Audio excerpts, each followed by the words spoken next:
할렐루야.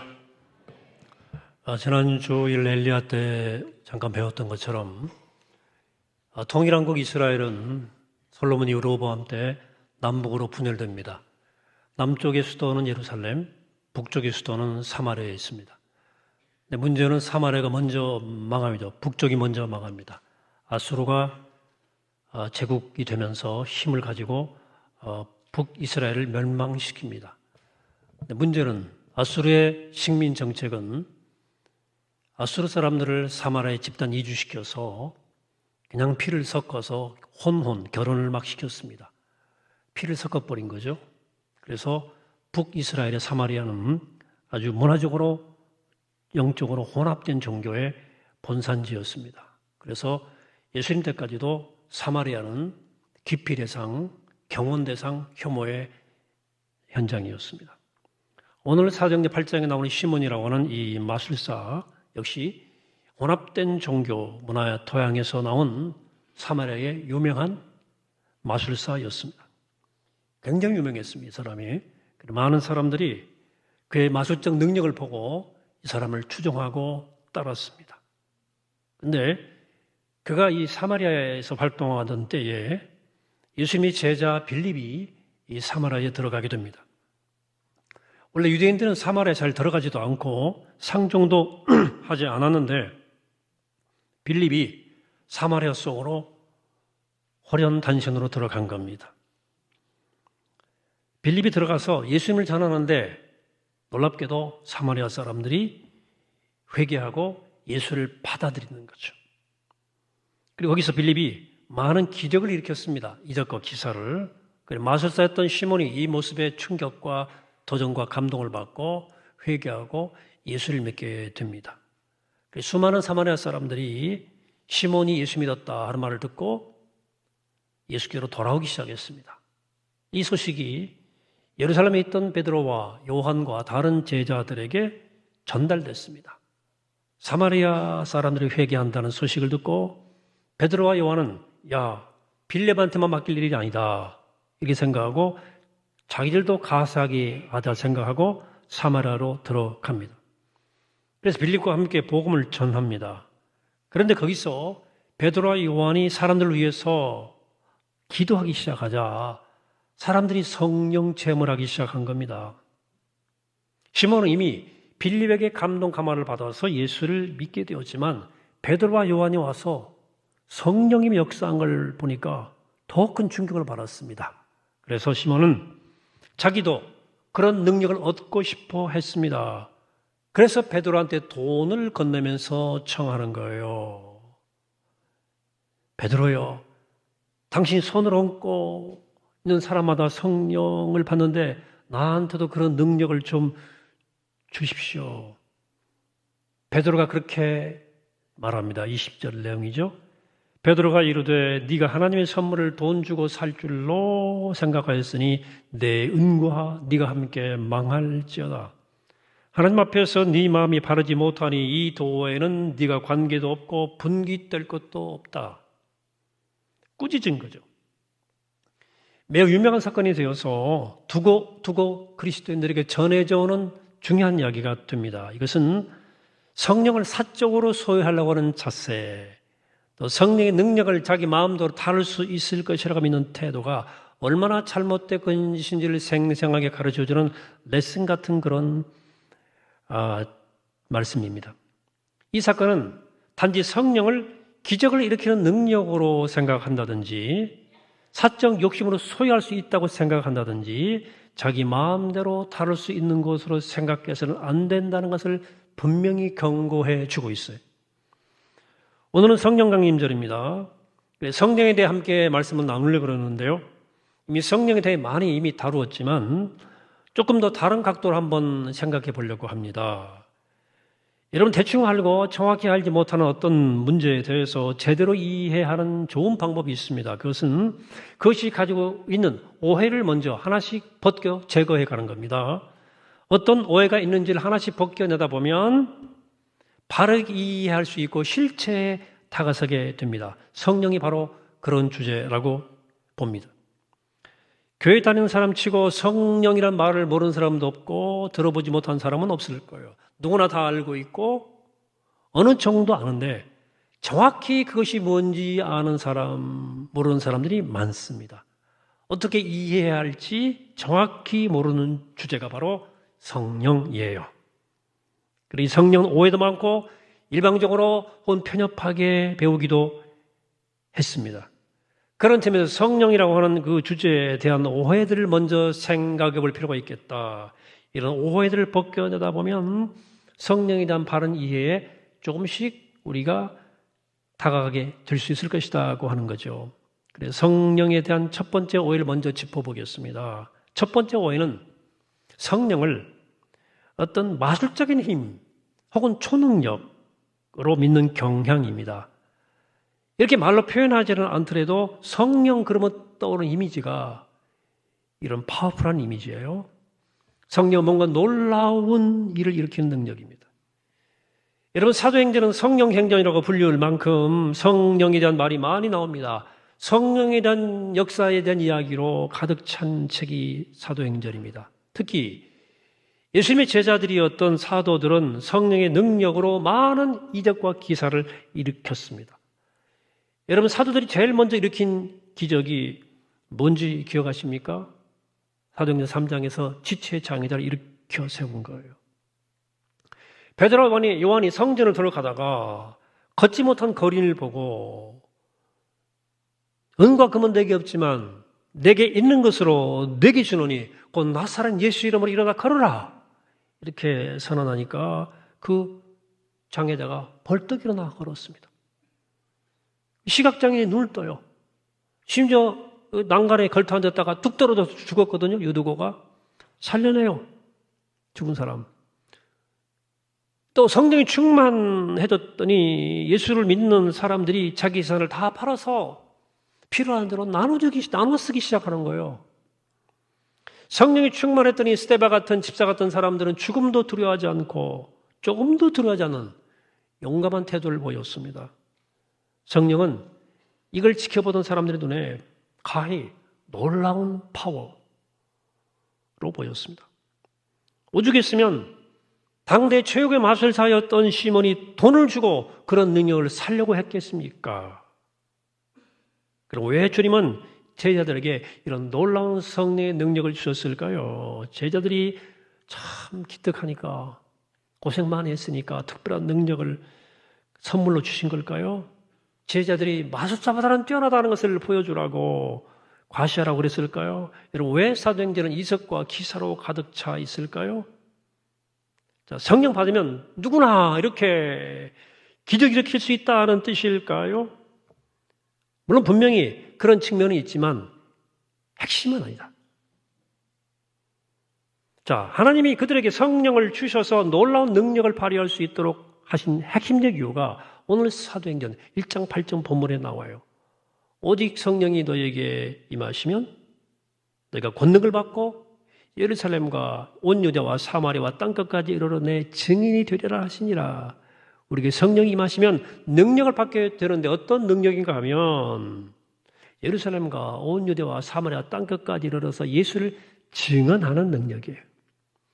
말하자면 하나님의 성령 주시는 이유는 능력 주신 이유는 모두 예수를 증거하기 위함이에요.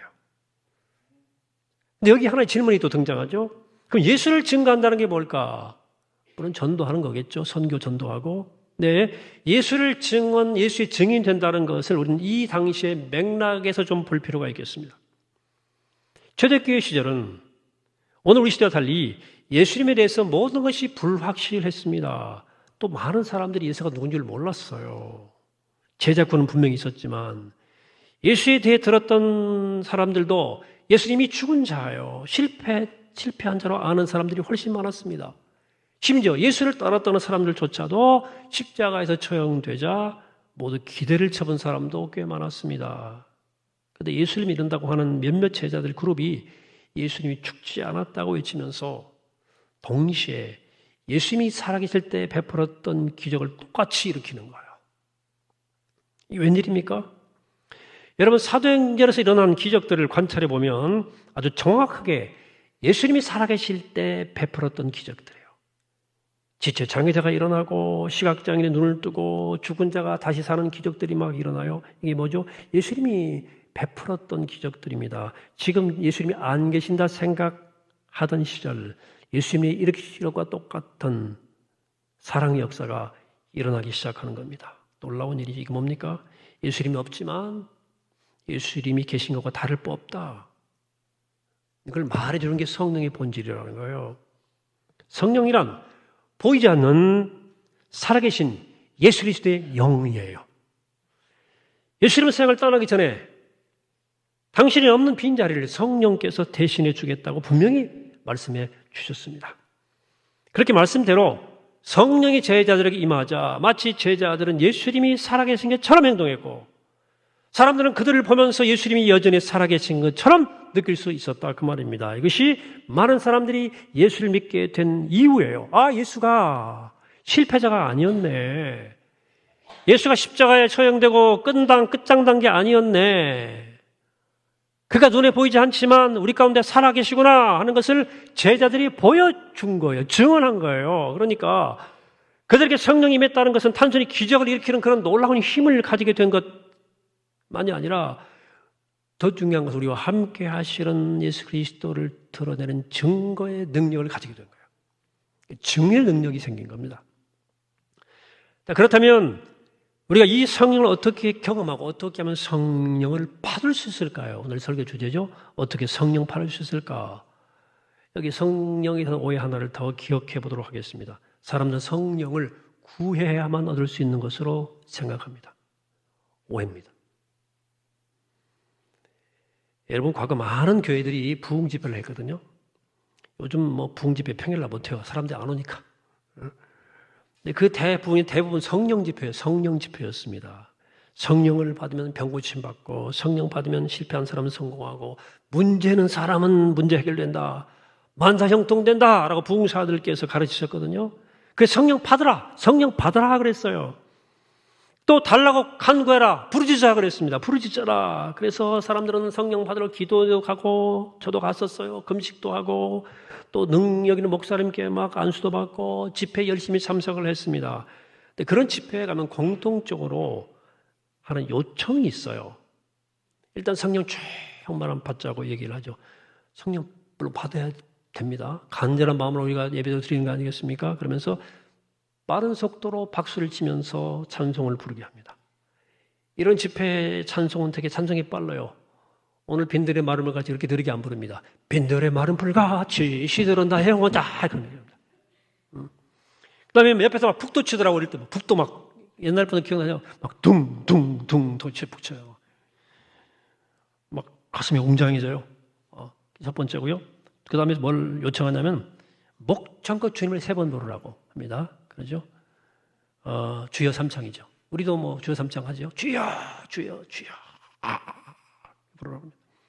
그 다음에 3번째는 뭐냐면 좀 큰 목소리로 빠르게 통성 기도하라고 합니다. 이 3가지가 성령을 받는 일반적인 프로세스였어요. 일반적인 프로세스. 빠르게 박수 치면서 찬송 부르기, 주여 삼창하기, 큰 소리로 통성 기도하기. 이게 시작되면 실제로 성령께서 막 사람들 만지셨어요. 제 어릴 때 청소년들 경험 보면 막 이 분위기 가운데 막 눈물 콧물 쏟기도 하고 방언도 터지고 입신도 하고 그랬어요. 그런 모습을 보면서 아, 성령이 이렇게 역사가 존재하는구나. 또 사람들이 깨달았거든요. 사실 이 현상은 처음 믿는 사람들, 예수를 잘 모르는 사람들, 종교적인 체험이 갈급한 사람들, 인생이 팍 깨진 사람들에게는 매우 중요한 경험이에요. 네, 중요한 경험이에요. 근데 문제는 성령을 이렇게만 이해한다는 문제가 생긴 거예요. 말하자면 성령을 체험하는 방식이 이런 방식으로 해야 한다는 공식이 생겨버린 거예요. 잘 세팅된 어떤 열광적인 분위기, 그리고 감정적으로 고양된 상태에서 경험한 어떤 영적인 체험, 이 성령 받은 거다. 알아듣고 이 성령이라고 믿었어요. 더 심각한 것은 성령을 구하는 동기가 내가 가지고 있는 문제와 밀접한 관련이 되어 있어요. 내 문제가 해결되기를 바라서 성령을 간구하는 거죠. 어떻게 보면 개인적인 욕심 때문에 성령을 간구하는 경우도 빈번해졌어요. 정말 성령을 그런 동기로 구해도 괜찮은 건가? 또 성령 과연 그렇게 막 간절히 구해야만 받을 수 있는 것일까? 여러분 성경 전체를 보면 성령 구해서 받은 사람보다 구하지 않았지만 받은 사람이 훨씬 많습니다. 성경을 자세히 보면 하나님은 하나님의 자유한 뜻을 따라서 성령을 부어주시지 많이 보시다가 막 달라고 하는 사람에게만 성령 주시는 분이 아니에요. 오늘 사도행 1장 8절에서 분명히 보셨죠. 성령이 임하시면 너희가 권능을 받고, 성령이 임하시면이에요. 하나님이 성령을 주시면 수동태예요. 임하시면 권능을 받고, 하나님이 주시면, 성령을 주시면 그때 뭔가 특별한 능력이 임한다. 달라고 해서 얻는 게 아니라는 말씀이죠. 여러분 사마리아 마술사 시몬을 향해서 베드로가 꾸짖은 말씀을 한번 잘 살펴보시기 바랍니다. 네가 하나님의 선물을 돈으로 사려고 생각했구나. 여기 돈으로 사려고 했다는 말은 성령을 물질처럼 다루었다는 얘기예요. 내 필요에 따라서 그것을 가지려고 했다는 뜻이에요.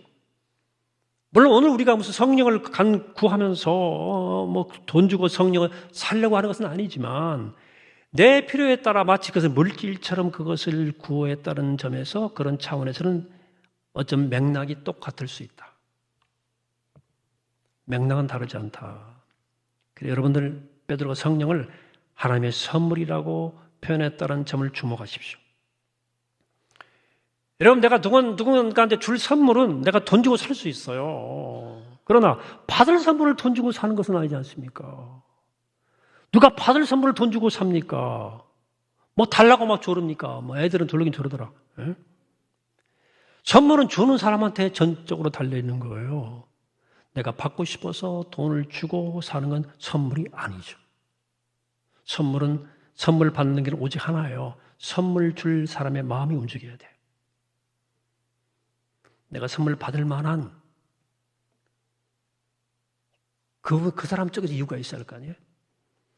물론 성령의 선물은 어떤 특별한 자격을 가진 사람에게만 주어지는 것은 아닙니다. 그러나 우리가 주님 하신 말씀들 쭉 말씀을 기울일 필요가 있는 건 거기에 팁이 들어있기 때문에 요한복음 14장 23절입니다. 사람이 나를 사랑하면 내 말을 지키리니 내 아버지께서 같이 읽죠. 시작. 사람이 나를 사랑하면 내 말을 지키리니 내 아버지께서 그를 사랑하실 것이요 우리가 그에게 가서 거처를 그와 함께 하리라. 여기 보면 나를 사랑하면 내 말을 지키리니 이렇게 조건절, 종속절로 되어 있는데 원문의 흐름은 이거예요. 나를 사랑하는 사람 그리고 내 말을 지키는 사람. 이런 사람에게 우리가 가서 함께 한다 그러셨어요. 여기 우리는 성부, 성자, 성령 삼위 하나님이에요. 즉 하나님을 사랑하는 사람, 주님을 사랑하는 사람, 주님 말씀을 지켜가는 사람에게 성부, 성령, 성께서 가서 함께 거처를 구하게, 함께 구하겠다는 거예요. 이 말씀 한마디로 요약하면 말씀대로 주님을 사랑하고 이웃을 사랑하는 사람에게 성령을 선물처럼 주시겠다는 거예요. 그러므로 사랑하는 여러분, 성령 받기 위한 어떤 특별한 방법을 찾으려고 하지 마시기 바랍니다. 성령을 받는 혹시 방법이 있다면 그건 주님을 사랑하고 이웃을 사랑하며 살아가는 거예요. 성령은 내 쪽에서 간절히 구해야 할 무엇이라기보다는 주님을 사랑하고 이웃을 사랑하며 그 말씀대로 사랑하는 사람들에게 주시는 하나님의 기프트예요. 선물이에요. 선물. 물론 우리 가운데 하나님의 특별한 은혜로 특별한 성령 체험을 한 분들이 있어요. 성령 은사가 나타나요. 그리고 성령의 경험이 저도 성령 체험을 했어요.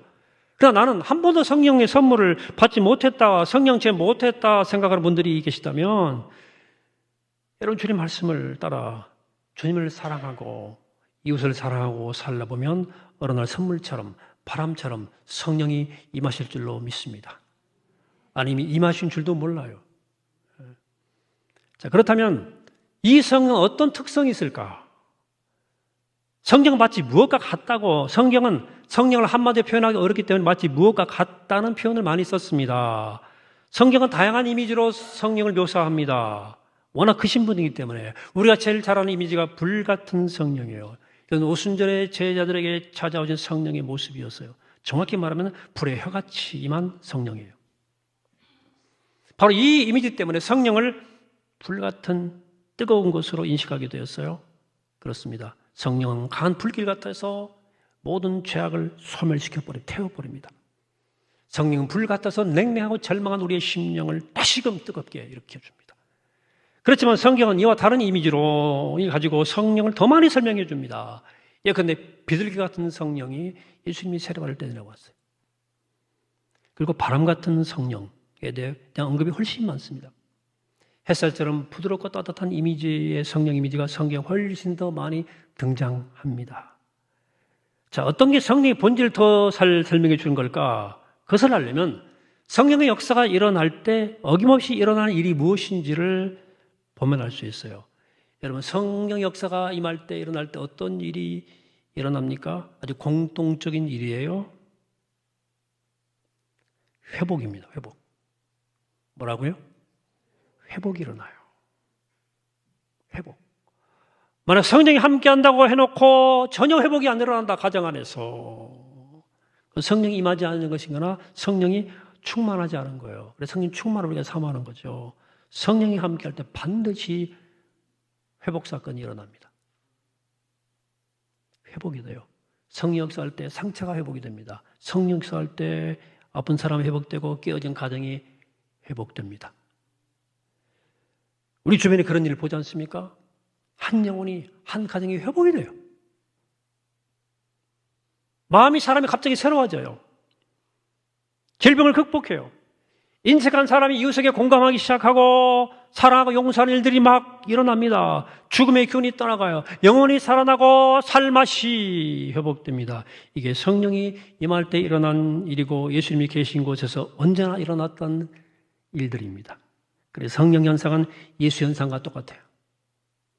그래서 성령 임하면 예수의 증인이 되는 것이라 이렇게 말씀하는 겁니다. 이런 의미에서 성령은 본질상 바람 같은 성령이라고 하는 게 제일 적절하다 하는 생각이 드네요. 자, 바람이란 말의 어원은 히브리어의 루하예요. 이 말의 본 뜻은 숨, 호흡이에요. 하나님이 흙으로 사람을 지으실 때 그 코에 흙에 루아, 생기를 불어넣으실 때 그가 생명이 되었다. 생명이 되었다는 거예요. 또 바람의 특징은 주님이 니고데모에게 설명할 때처럼 어디서 어디로 가는지 모릅니다. 만져지지도 보여지지도 않습니다. 그렇지만 흔들어요. 흔들어버려요. 만져지지도 않고 보이지 않는데 흔들어. 실체가 있는 거죠. 바람은. 그게 바람이에요. 성령이 그래요. 성령이. 보이지 않고 만져지지 않지만 나를 흔들어요. 우리를 변화시켜요. 흔들어서. 그래, 무엇보다 성령은 하나님의 진짜 호흡이에요. 하나님의 루하, 하나님의 숨이에요. 우리가 그렇게 말하지 않습니까? 호흡이 돌아왔다, 회복되었다는 거예요. 숨이 돌아왔다, 회복되었다는 거예요. 우리의 삶과 삶의 호흡과 숨이 돌아올 때 회복의 사건이 벌어나는 거예요. 벌어지는 겁니다. 성령은 이런 거예요. 회복의 영이에요. 우리 숨이 돌아오는 거예요. 성령은 불처럼 뜨겁고 강력해서 사람들의 마음에 불을 지르기도 하지만 꼭 가시적으로 놀라운 일이 일어나야만 성령이 역사했다고 말할 수 있는 게 아니라고 말이에요. 그것도 훨씬 더 자주 평범한 매일매일 일상 속에서도 아주 작은 일, 심지어 아무것도 아닌 일 속에서도 성령은 아주 조용하고 섬세하게 우리의 삶과 생명을 어루만지고 회복시켜줍니다. 마치 부드러운 바람처럼 고요한 호흡처럼 섬세한 숨결처럼 그렇게 하셔요. 그래서 우리는 때로 불 같은 성령에 사로잡히기도 해야 하지만 그보다 더 자연스럽고 부드러운 이 호흡 같은 성령, 일상의 숨결 가운데서도 성령께 사로잡혀야 됩니다. 이번 달에 오늘이라는 예배가 그 얘기를 계속하고 있어요. 오늘이라는 예배 한번 읽어보세요. 여러분, 성령 강림제를 맞아서 오늘 성령에 대해 몇 가지 오해를 짚어드렸어요. 그리고 우리가 성령에 대해 더 많이 배워야 됩니다만은 오늘 제가 강조한 것 한번 머릿속에 기억해 주시기 바랍니다. 첫째, 성령은 단순히 마술적 힘이나 놀라운 능력을 일으키는 에너지가 아니고 우리와 함께 살아계시는 예수 그리스도의 영이라는 사실을 기억하십시오. 그리고 두 번째, 성령은 내가 욕심껏 구해야 할 무엇이 아니라 주님을 사랑하고 이웃을 사랑하는 사람에게 주시는 하나님의 전적인 선물이라는 사실을 기억하시기 바랍니다. 세 번째로, 성령은 불같이 강하고 뜨겁기도 하지만 본질적으로 바람처럼 우리를 회복시키고 우리를 변화시키고 우리를 흔들어 놓는 부드러운 하나님의 호흡이요 생명의 숨결이라는 사실을 기억하게 되시기를 바랍니다. 사랑하는 여러분, 이렇게 문명이 발달한 시대에, 이 과학 문명의 시대에 왜 우리가 굳이 눈에 보이지도 않고 손에 안 잡히는 이 바람 같은 성령을 주목해야 됩니까? 이유는 물질과 육체와 땅 이렇게 만져지고 보이는 세계만 마음을 다 빼앗긴 사람들, 그래서 행복해지기는커녕 점점 더 불행해져가는 이 인류를 향해서 성령과 영혼과 하늘의 세계가 있음을 증거해야 할 사명이 우리에게 있기 때문이에요. 하나님의 나라와 예수 그리스도를 증거해야 할 사명이 우리에게 있기 때문에 성령을 주목해야 되는 거예요. 그럼 우리 이 땅 위에서 우리가 육체를 가지고 살아가지만 그러나 하늘을 바라보고 영혼을 의식하고 하나님의 숨결로 살아가는 성령의 사람이 다 되시기를 이 시간 주 이름으로 간절히 축원합니다. 쓰겠습니다. 하나님, 우리에게 불같은 성령을 주시옵소서. 우리가 바람같은 성령을 사모하며 기다립니다. 오늘 말씀을 따라 성령의 본질을 잘 깨닫고 그 성령을 따라 살게 도와주옵소서. 성령은 단지 놀라운 능력만이 아니라 우리와 함께 살아계시는 예수님의 영, 그분과 함께하는 영인이 그분과 함께 살아가게 도와주시옵소서.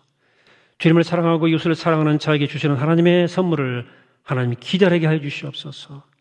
바람처럼 부드러운 하나님의 호흡, 생명의 호흡을 숨길 호흡하며 살아갈 수 있는 성령의 사람들로 저희를 붙잡아 주옵소서. 우리의 생명 되신 예수 그리스도 이름으로 기도하옵나이다. 아멘.